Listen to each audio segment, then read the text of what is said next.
guys, welcome back to my channel. If you're new here, my name is Precious Ntuthuko. Here I create content on academics, careers in finance and wellness. Today I am super excited. I'm going to be having a conversation with Mr. Ntuthuko Mnguni, CASA CGMA. A few of you guys have asked me to create a video about the CIMA and SAICA agreement that allows CIMA members to be SAICA members as well. And I thought, who better to give us that kind of insight than someone who actually holds both designations. The first time I connected with him on LinkedIn, it was when he posted about his journey from holding a CGMA designation to now holding a CASA designation. And I was really inspired by his story, and we have interacted on a few of my posts, especially with regards to the awareness that I'm creating about the CIMA community through my channel. And I asked him to come and join me on this conversation, and to my honor, he agreed, and we are having this conversation today. So to just tell you guys a little bit about the CIMA and SAICA agreement, for those of you who might not know, they came together in 2015 and came up with an agreement that will allow CIMA members to become SAICA members as well. So it's not a thing of switching from the one professional body to the other. It's more of complementing both designations and having both qualifications. It was an experimental agreement for 5 years, and then it was revised in June of last year. So initially how it worked was that as a CIMA member, so you need to be a CGMA first. As a CGMA with an NQF7 BCom degree, you are able to write the ITC. If you can write the ITC and pass the ITC, which is the initial test of competence for SAICA, then you do 24 months of the training contract for SAICA, then you will be also a CASA. So you will be a CGMA CASA. But it was revised in June of last year, where now CIMA members, CGMAs who want to be SAICA members as well, basically only need to write the APC and then they qualify as CASA. And I say only need to as if it's like the smaller yana thing. APC, that's the last SAICA exam. So you write the SAICA exam and then you qualify as a CASA in addition to your CGMA designation. And then for SAICA members, you write the last exam. So you're exempted from 15 of the CIMA exams, and then you write the case study exam for the strategic level, and then you qualify as a CGMA. It's a wonderful agreement, and I think it has opened opportunities for a lot of people, and I think it also highlights the fact that both professional bodies recognize that both that the qualifications are able to complement each other. So today, without further ado, I'm going to be having a conversation with Mr. Ntuthuko. He is a senior finance manager at a telecommunications company, and he's going to be sharing with us his journey and how that was like. It's quite an interesting journey, and just also to get some insight from someone who has done this.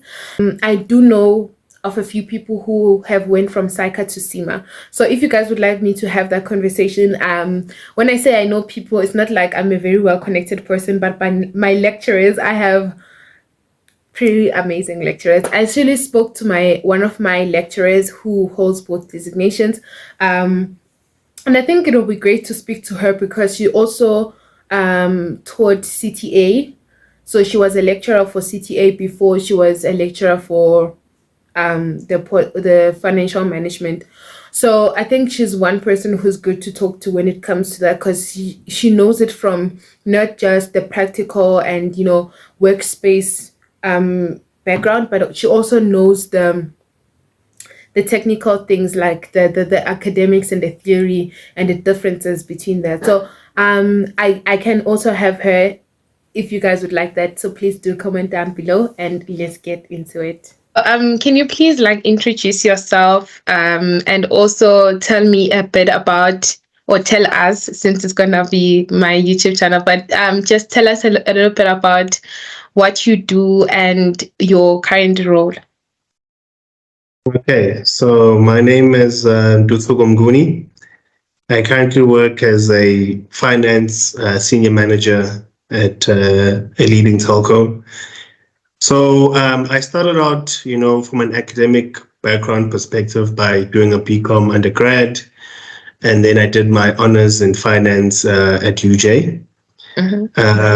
After finishing that, I got into sort of a grad type role. It wasn't a program of sorts. And I sort of spent almost 2 years in the enterprise business unit of the division. And I actually joined in the middle of the first ever strike. And the person who actually hired me, had moved elsewhere. So here I was jumping into work for the first time. And it's a strike, so a lot of people are not there. And I'm like, hey, where's my hiring manager? And they're like, no, they're no longer here. And I was like, oh, what do I do? So I spent almost 6 months, doing intercompany recons. If anything that you know about it doesn't really matter in the long run because it's funny money, because it's internal money. And then someone in my organization, we finally got some leadership. Lady Norotando, she came in, saw potential, and like, you know what, we're going to reassign you to what they call the commercial finance team. So this is where I sort of started to learn a lot in this new team, learning a lot about what ICT is, mobile, voice data, pricing, how to price products and services, business cases, financial modeling, activity-based costing, a lot of the stuff that really we deal with in Manec and finance. So I really sort of felt at home. And then after, doing that role for quite a bit, I found an opportunity to move to group. Group is that other textbook, that second textbook in the second semester if you do a BCom. Consolidations, ne? Consolidations, yes. So it's either hell or heaven. It's either you get it or you really, really don't. Yeah, so it's either one or the other. I wish I could say I'm one of those people who got it, but it was a bit of a challenge for me. But here I was, found myself in group. I joined as a management accountant, dealing with a lot of reporting, budgeting, forecast, management presentations to excos, to boards, all of that stuff, and then where I find myself today in the organization, I'm still in a group function, but I mainly deal in the digital services organization. So basically where we deal with, content and entertainment, where my company focuses on being a distributor of those. And then from the finance perspective, I still deal with monthly reporting, build business cases, budgeting, forecasting, a lot of commercial ad hoc support activities. When you move from one division to the other, do you apply for them, or is it a matter of networking to be able to move for the different, divisions and departments and all that? You have to apply like everyone else. Even if they want to promote you, you need to go through an application process. So of course you do need to apply, but I do find that because once you're inside the organization, it's easier to maneuver and get more information about the particular role. And 9 times out of 10, you've probably interacted with that department or that hiring manager in some shape or form. So it's easy to get that information. But I'd say networking is also a big part of it, in the sense of that when you do work, it's not always about just doing the work, but people must know that you did the work and that you did it well. So there's always that element that you need to bring out to say, listen, I've done this work. People know that I've done this work. I'm able to communicate that I've done this work, and the right people know that I've done this work. And if people ask you about it, you can tell them that you've done your work. And it also goes parts and parcels that whenever you do a deliverable, you make sure that you put your best foot forward, knowing that your name is going to be attached to it. You know, a funny thing that I used to do, you know, like in Excel documents or Word documents, there's an author section at the back, you know, when you look and you put an author. I used to make sure that I put myself as author so that anyone who opened that, and obviously this is a document that I was proud of, so that anyone who opened that particular document would see that, hey, this guy Ntuthuko is the one did this who document. did it. So regardless of wherever it lands, you know, that used to be my one hack to make sure that, you know, I'm proud of what I did here. Let me attach my name to it. And then wherever it goes, wherever it gets sent out, people will know that I'm the one who did it. And I think it just also goes into like letting your work speak for you. Because I think if you are able to deliver like quality work and you're actually proud of it, you're not even ashamed to like put your name behind it. Okay, so what I do want to ask you about, you spoke up a little bit about your academic journey that you started at UJ and you did BCom accounting. What motivated you to want to hold both designations, and like how was that academic transition like? It was always in the back of my mind, even as I started work. So I sort of got, I didn't know fully what CIMA was until I got into the honors. I just knew I had a passion for finance and I wanted to pursue that further. It was only then that I realized that this course is actually built for CIMA, really. And then I had to learn a lot about CIMA actually in the year that I was actually doing the course. I got to learn about CIMA, CGMA, and I'm like, this is sort of speaks to me. You know, I always liked, you know, finance and decision making because, and even tax, you know, because it's very practical. So I've always gravitated towards those sort of fields that you can sort of easily apply to real life, versus, you know, other aspects where it's very hard to try and think of a situation. For example, auditing. If you've never audited before, it's very hard to picture yourself as an auditor until you've done it. But other things you can see, you know, easily applicable in sort of real life. So my strategy was, you know, let me see through this the CIMA thing because I've already started and I like it.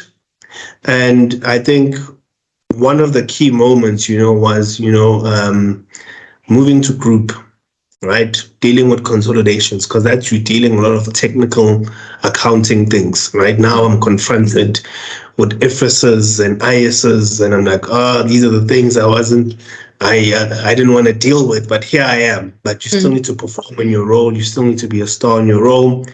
And being the type of personality that I am, I always want to be able to know my subject matter, even if it's at a high level. And I really didn't feel comfortable, you know, with the technical accounting side of it.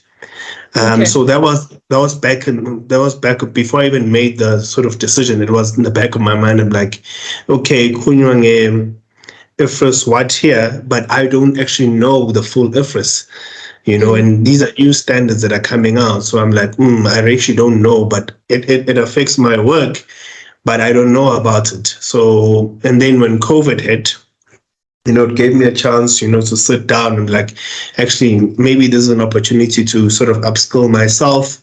You know, at that point in time, there was the CIMA-SAICA Agreement.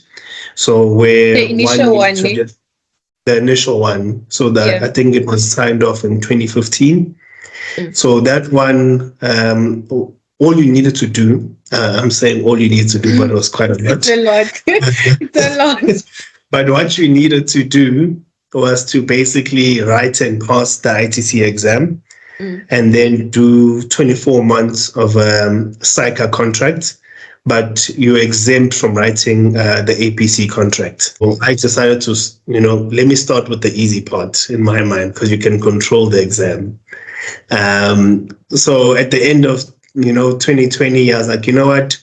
I was sitting around most of the year. I could have used this time to benefit myself, you know, and it always helps to upskill yourself, especially when things like COVID hit, you know, the economic activity comes to a crunch. what really, and there's layoffs, and all of those sort of things, then you realize actually it doesn't hurt to have more skills in the market. And this is already something that I wanted to add to my repertoire already, just so I can be a more well-rounded finance professional. So I did take the step, let me write the exam, but you can't just jump into, not studying to just doing an ITC exam. The course is no longer active now because of the changes in the agreement, but they saw a need that you can't just make that jump from working to writing an ITC exam, because this exam is very technical in nature, right? Yeah, it is. So I did the program with them where we simulated an ITC, a CTA course, just without failing you by half semester or half year.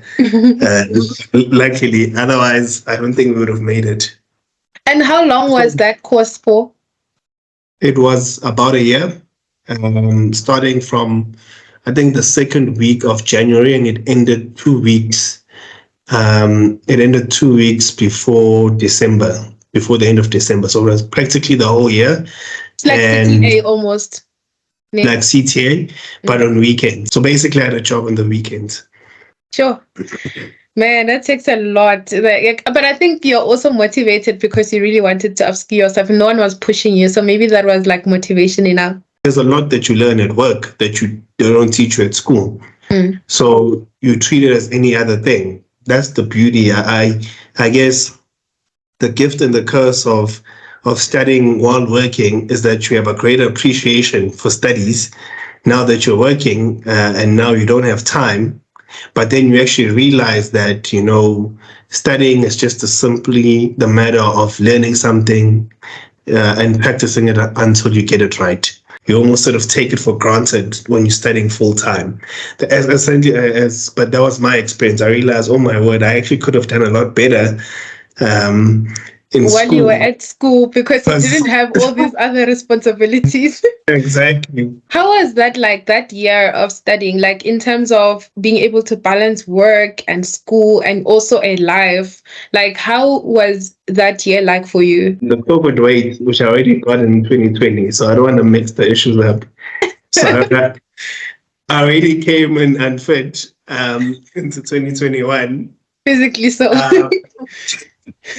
But I don't blame the studies for that. I blame COVID for that, because I did my course in 2021. But I'd say it is a mental challenge. It was physically and mentally exhausting. Mental health really plays a strong part of it. So exercise really, helps. It may not help you lose weight effectively, because you can't out-exercise a bad diet, but it clears the mind. Even I'm not talking going to the gym or whatever, I'm just like taking a run. That's what I sort of adopted. And the lectures, they told us as well, Guti, mental health exercise is going to play a big role in this, because that's what you need to revitalize yourself. The day ends at 5:30. I need to refresh. I go for a run. I come back. I do a cold shower. I've got a new day. Then I start the studying day. So every day from 6, I start. This is my study day. Now I'm studying what we did on the weekend, and then get to the weekend. I do the actual classes. Restart Monday 6. I do my run, cold shower, restart. It was very inspiring. The people I was with, what they were doing. Some of them didn't have the benefits that I had of working from home. But they still managed to do it. Usually ITC is not easy, even for people who did CTA and the SAICA route from the beginning. So you get into the ITC, like how was that like? How was your attempt at ITC like? And did you feel well prepared at that point? Do you feel like the program prepared you enough for the actual ITC? I'll say that I did not feel prepared at all, but I don't think you can feel prepared. I don't think you ever have that moment of, you know what, this is it. You just work hard until the day comes and you have no more time to prepare. Actually, the program, it was very challenging in the sense that I really didn't pass most of the exams, there. But I understand that it's a learning journey. It's a journey of resilience. And it was only when, towards the end where things started to click for me, when I was doing the practice sessions at home, the practice exams at home. So I think the course did prepare me, because I think the course was harder than what the end exam ended up being. Because when I started to do the practice exam, I'm like, okay, I can pass these things. But when I was doing their exams, I'm like, I'm not passing these things. It's going to be a learning journey at the end of the day, right? I guess that's what I sort of took out of it, is that, we're always bad at something at the beginning, especially because I never went, the CA stream route. So I needed to first learn standards. So you approach these things with this sort of learning and with that sort of understanding that it is going to be a journey, right? You're not going to get it right straight away. You're not good at things naturally. You only get good at things if you practice them. Right. So, I think that mentality is not there for us as students, because I think, especially that high school to varsity transition where you used to get things right, and then now suddenly, like, why is it not working out? And then you're like, okay, maybe this is not meant for me. But I think if you have had experiences where you have failed at something, but it wasn't the end of the world, when you move on, like, failure is not this big bad wolf that you're afraid of. It's a crucial part of the process. I mean, and I'm glad you mentioned that, especially while you're still studying, because I went through that phase as well, where I was good in high school, and then it got very tough in varsity. I was like, oh my word, this is tough. Am I meant to be doing this? And then you realize actually skills are built over time. There's no such thing as you're naturally good at something and you continue to only do things that you're good at. Even in the workplace, there are things that I am not good at doing, but I still need to do it as part of my job. I just need to buckle up and learn those things. You need to swallow it up. Just like group accounting. Just like I'm like, you know what? Here are my consolidation statements. This thing is haunting me. I'm here now. I'm reading a financial statement to a group, and I'm like, oh my word. You have to do those tables, eliminate. I was like, oh my, this is the one thing I didn't want. But you just overcome it and you learn, and you realize that the human mind is so powerful. So I digressed a bit from your answer, but back to the actual sitting of the ITC exam, it's very daunting. There's a couple of thousand people there with you. And a lot of them, are young, obviously, because they're fresh from varsity. I'm a bit older, so I'm like, I wonder if they can see that I'm older. They have all these crate bags, and after I know that. And I'm like, okay, so now I'm definitely spotted, because I don't have these crate bags, these bags that turn into crates, or these crates that turn into bags. I've got my own sort of bags to sort of carry all these books. So I'm like, okay, I'm out, but it's not about them. It's sort of more about me.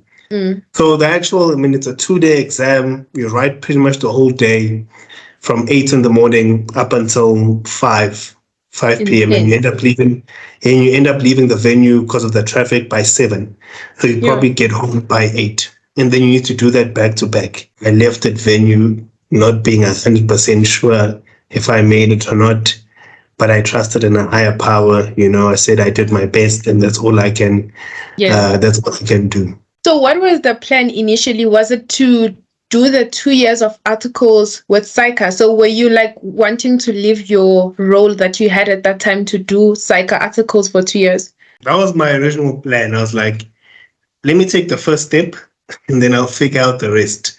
So I took the first step in a dimly lit staircase. I was like, you know what? I don't know I'm going to handle this 24-month contract, but I know that what I can do now is the exam. I can figure that part out later because I was blessed enough to work in a training office, so I can talk to them. But I was like, you know what? I didn't have the time to have it all figured out before I did the exam. I just said, let me do this first step, regardless of what happens. Let me do that first step that's in my power that I can control. I love how you're also showing that you don't have to have the whole journey figured out. Just realize the first step, and then we'll take it from there. Because I think it's so much pressure. I don't think you would have started if you had to answer all these questions and you don't have the answers, and you're like, okay, let me just not even do it at all. So I think being able to like, okay, I just know this part and that's fine. We'll figure the rest out next. The main goal, it didn't start out saying, I just want to be dual designated. I'm saying this is something that's missing in my repertoire. I feel it on an everyday basis work. My personality of such a manner that it's very hard for me to do the best that I can do without this piece of work. And I also think about the future, like, where do I want to go? I want to be a CEO. I want to sit on boards. Will this help me, sitting in that boardroom, sitting as a board member, will this help me? And I said, yes. So it's worth doing, it's worth doing regardless. So how was your reaction like when that agreement was sent out? Was it something that you celebrated, or was it like, why now? Why didn't you tell me before I started this thing? Both reactions. So my first initial reaction was like, so I did ITC for nothing? Yeah, I can imagine after the whole year of working and studying and everything. So, but then I was like, no, but I got the knowledge, right? So I'm happy around that. And then the second part was like, okay, articles don't need to be done. I just need to write this additional exam. And I was like, in my mind, what is one more exam? Exams are much better than dealing with people and signing off these things. So I went through that process for CIMA, and it was a daunting process to go through that. So I was like, I don't want to do that again. Competencies now with the additional work that I'm doing, it would have been very difficult. But I'm like, an exam is something you can control. It's predominantly up to you versus people and getting time and approvals and so forth. So for me, I sort of welcomed, was like, oh, just one more exam. Yes, mentally prepared. I wasn't mentally prepared to study for another 6 months. This thing just came out. Oh, wow. I need to jump on this immediately, right? I jumped on it. I already lost 2 months. I couldn't sign up with 2 out of the 3 providers. There was only one provider that was still taking people, which was APT. So, and then I was like, you know what? I'm going for this. And by the way, I think I didn't mention this earlier. So after I passed the ITC, I'd gotten a training contract. And then this thing sort of came out. And then I had to cancel that. I was like, no, guys, I'm canceling that. I'm not going to do that anymore. They said, are you sure? Exams are tough. This is guaranteed. Like, just do the 2 years. But I'm like, no, but I can do it. But I can do it shorter. And it's just an exam. But because you only sit the exam once in the year, there's a risk that if you don't pass it, you have to wait a whole other year to actually be able to. A whole other year. If you've written ITC, no other exam is harder. So I know that the agreement is one where you write the APC and there's one where you write the ITC. Does the ITC one still stand? Is that still an option for people? No. So in the revised agreement, you no longer have to write ITC. Okay. You no longer have to serve 24 months articles if you are a qualified CIMA member. So is a CIMA. That's a CIMA member who's gotten a bachelor's degree, and it's important to note because there are CIMA members who've gone straight from high school without doing a bachelor's degree. Oh yes, I think there's a requirement that you need to have an NQF 7, if I'm not mistaken. Yes. So it has been and is in good standing with CIMA. And people sometimes they don't pay their fees. Or some people get into, trouble, after being certified, but you need to be in good standing with CIMA. And then all you need to do, is sign up for the APC course and then pass it and then write the APC exam. It's much, much simpler. What I will say, the big difference in the exams, I'd say it's highly favored for CIMA people, for people who are good at finance. And a lot of the content, I'd say 40 to 55% of the content is really manic. And similar to the case study for CIMA, it has a case study sort of format.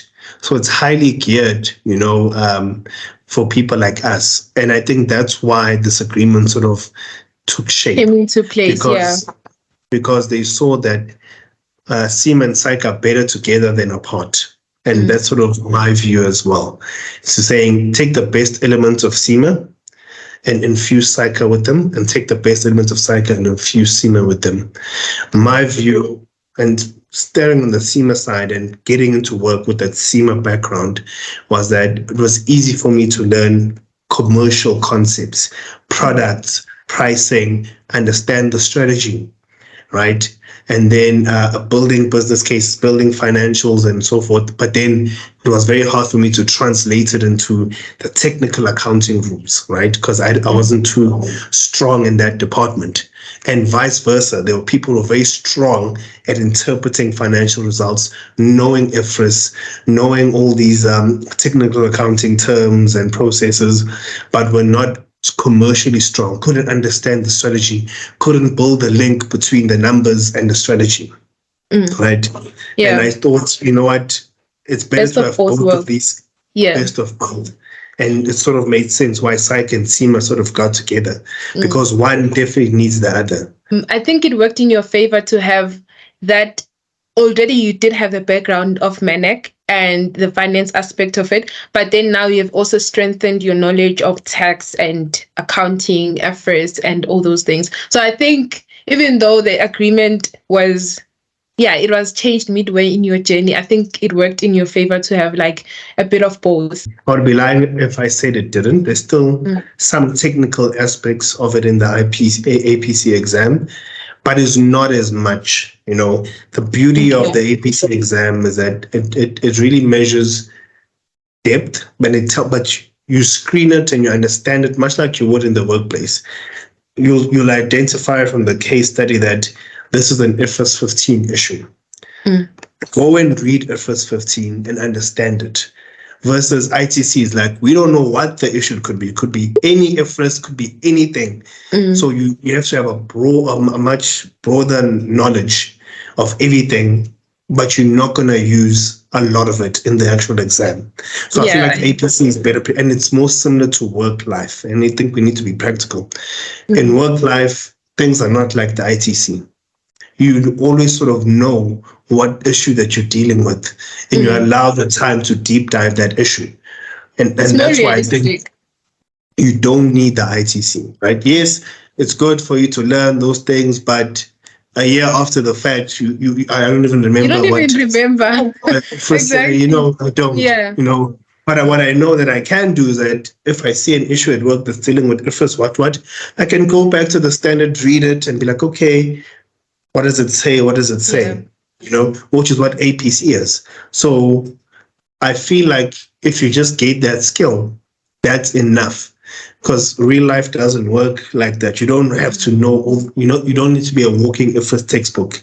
Right? Exactly. It doesn't work like that. I just want to also ask about the level of difficulty between the CIMA strategic exam, that last exam, case study exam for CIMA, compared to APC. So just for someone who is either on the professional body or the other, just so that they can gauge how much effort is required to be able to be successful in either. Like, what is the level of difficulty, like, if you could compare it? It's a tough one to do in the sense of that the CIMA exam, I had a lot of training and effort to prepare me for that, starting from honors all the way to doing the strategic levels outside of school, and then doing the case study.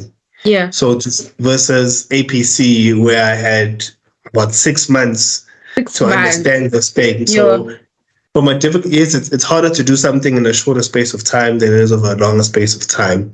But it's really not about that, in my view. It's not about that. But in terms of the content is completely different.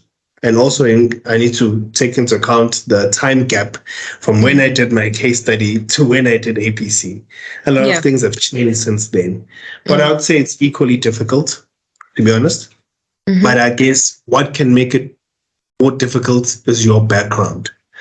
Because for me, it was easier to do the case study. Not that it was easy, but it was easier because again, I'd You've done been all those prepared. things. But Yeah. I've been preparing for this, right? I've already been starting to think in that how to answer the why instead of the how, which is a big shift from undergrad. Undergrad, show me this calculation, can you do it? Postgrad is why. Why did you do this calculation? Why is it important? I Right? get you. So I already started learning that, and that's a lot of what CIMA is about. So yes, it was easier for me to do the CIMA than it was than the APC, but simply because it was something new, and I had to do it in a very short space of time.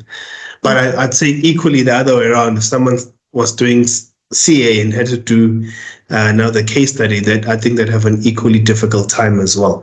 As someone who holds both designations, do you feel like some of the opportunities that you have available now have broadened? Because we've spoken about the knowledge aspect of it and technically upskilling yourself. But then like now in the workplace, do you feel like you have more opportunities that have opened up now that you have added the CSA designation? In terms of recognition, do you feel like CIMA gets as much recognition at work as SAICA? And as someone who holds both designations, like, is there a difference? Do you feel a difference since you have acquired the second one? I feel like opportunities are always available. Sometimes it depends on the confidence of the individual, and sometimes there's market forces. So for me, I think from a confidence perspective, because now I've added these other skills, to my repertoire, I feel more confident to go after more opportunities. So that's one leg of it. And two, there's the market forces where, market forces will say, we want a person with this qualification. So now because you have this qualification, now you become part of that criteria. So those two things end up in more opportunities being available for you, right? So where you work, I think it's more of the confidence layer more than anything, because you've shown what you can do. And now because you have the confidence, because I've done this and I've learned this and I understand this, I'm more confident to go after those opportunities. No one's going to present this opportunity. No one comes to you and be like, hey, you passed. Hey, you want a promotion? No, it doesn't. It doesn't work like that. You have to go after them, basically. You still have to go after them, but going after them also depends on you. How you feel about yourself, right? Rather than them. And people will always accept what the energy that you give them.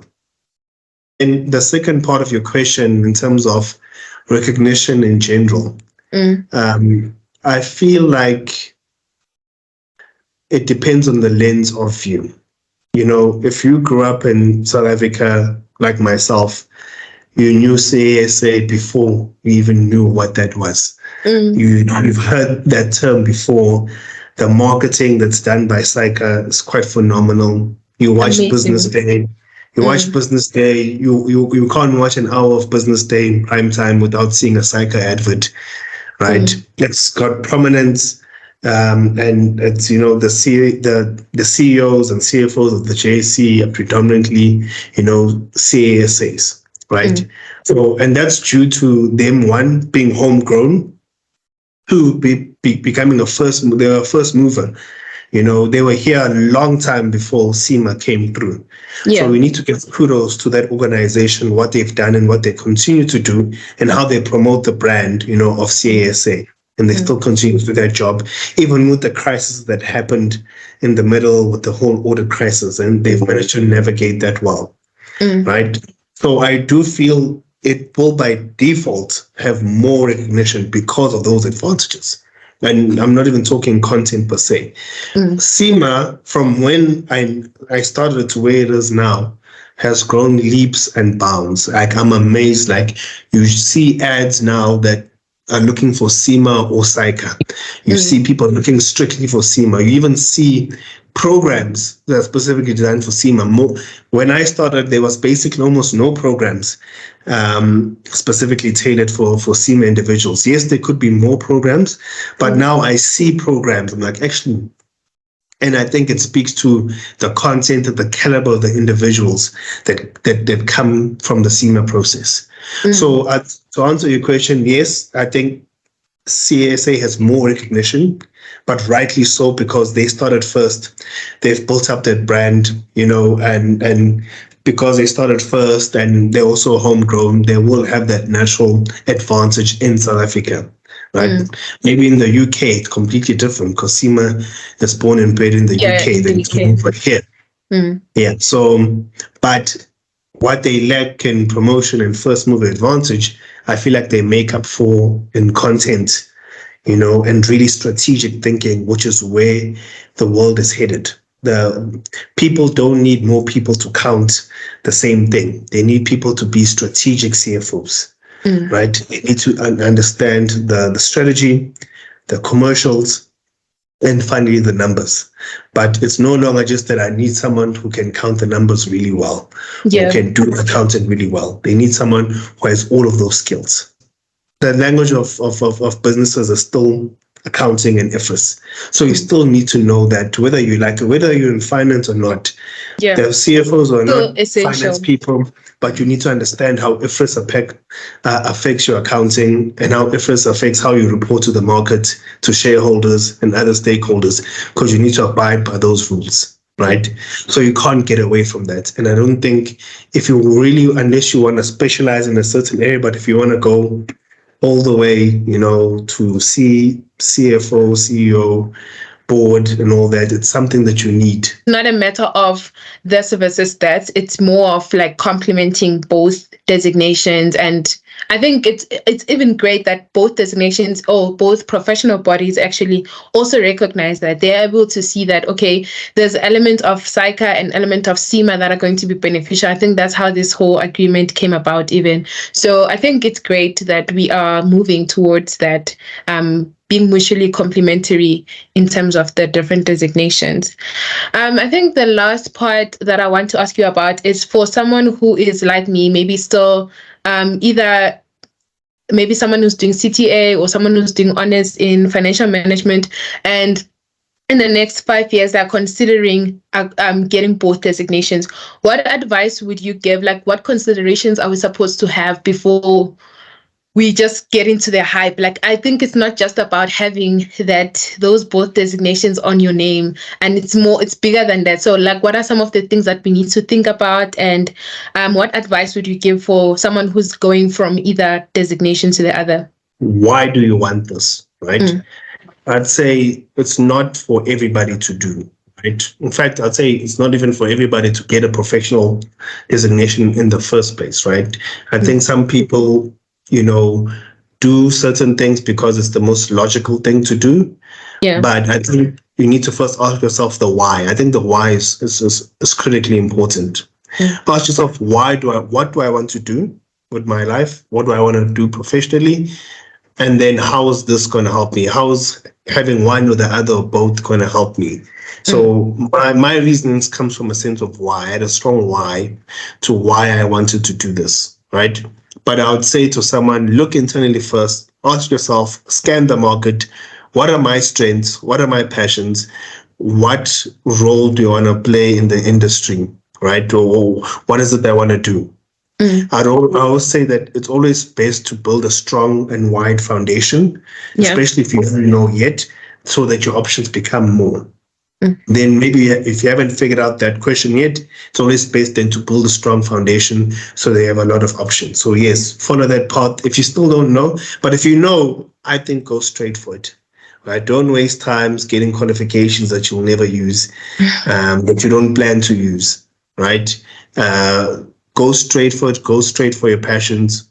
Don't do it because you feel like maybe the market will leave me behind or so forth, because the market will recognize people who are passionate and people who double down on their strengths. There are people who don't have a CIMA or SAICA who are in much higher positions than I am of the same age, because they double down on their strengths. They focus on their strengths. Ultimately, it doesn't hurt to build a base of knowledge until you figure it out. But I think once you figure it out, then go straight for it. Yes, being well-rounded is good, but if you already know what role and position and space you want to play in, go play in that space fully. Initially, I started off in the CA journey, and when I switched, I think at the back of my mind was like, I still want to go back there, still want to go back just for, I don't know, fulfilling that childhood dream of being a CA. But I think now it was also coming from a point of thinking that CIMA is less than, so I wanted to like compensate for that. But now that I have a better understanding of CIMA and the recognition that it gets, I think my why is not so immature, if I can say it like that. Thank you for making the time for this conversation. And once again, congratulations on getting both designations. And I really think this conversation is going to inspire. It has inspired me, so I'm sure it's going to inspire people who are in my position, because I've gotten those questions of is it beneficial to do both? I'm like, guys, I don't know, how am I supposed to know? I'm not even done with one. So just getting that insight from someone who has done both is truly like eye-opening, if I can call it that. Thank you very much. Yeah, thank you for hosting me, and thank you for creating the platform, for others who have similar questions. As I said earlier, I wish I had a place to consult and ask these sort of questions. I think it's easy to think because you can mix a lack of promotion and sort of time in the market with the feeling of less than, and it couldn't be further from the truth. And that brings us to the end of our conversation. Guys, the little girl in me is screaming. Cause like, who's this? What's happening? Okay. Anyway, I